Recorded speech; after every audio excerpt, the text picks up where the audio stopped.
আমি আহমদ আলী, সাবেক ছাত্রদলের সভাপতি, হালসা আদর্শ ডিগ্রি কলেজ। 2011 সালে আমবাড়ি ইউনিয়নে বিএনপি মনোনীত চেয়ারম্যান প্রার্থী ছিলাম।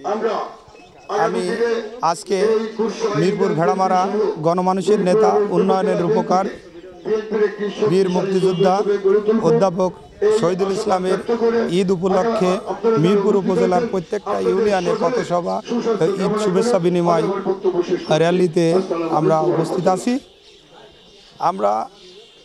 আমি সহ টোটাল মিরপুর ভেড়ামারার বিএনপির নেতৃবৃন্দ এবং সাধারণ জনগণ আমরা আবারও বীর মুক্তিযোদ্ধা অধ্যাপক শহীদুল ইসলামকে এমপি হিসাবে দেখতে চাই, যার দীর্ঘ বিএনপি যখন ক্ষমতায় ছিল দীর্ঘ 3 দিন দ্বারা নির্বাচিত এমপি তিনি মিরপুর ভেড়ামারার এমন কোনো রোড, শিক্ষা প্রতিষ্ঠান, ধর্মীয় প্রতিষ্ঠান, উন্নয়নের ছোঁয়া নাই, এমন কোনো জায়গা নাই।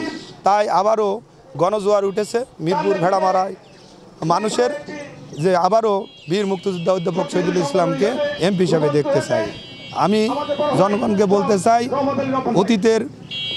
অতীতের গুণাবলী বিবেচনা এবং তার বয়সের তুলনায় যে অবস্থা, সবাই আবারও অধ্যাপক শহীদুল ইসলামকে এমপি হিসাবে আপনারা নির্বাচিত করবেন এবং আমাদের নেতা বিএনপির ভাইস চেয়ারম্যান জননেতা তারেক রহমান, তাকে আমরা অনুরোধ করব মিরপুর ভেড়ামারার মনোনয়ন দিয়ে আবারও অধ্যাপক শহীদুল ইসলামকে এমপি হিসাবে সংসদে যাওয়ার সুব্যবস্থা করে দেবেন ইনশাল্লাহ।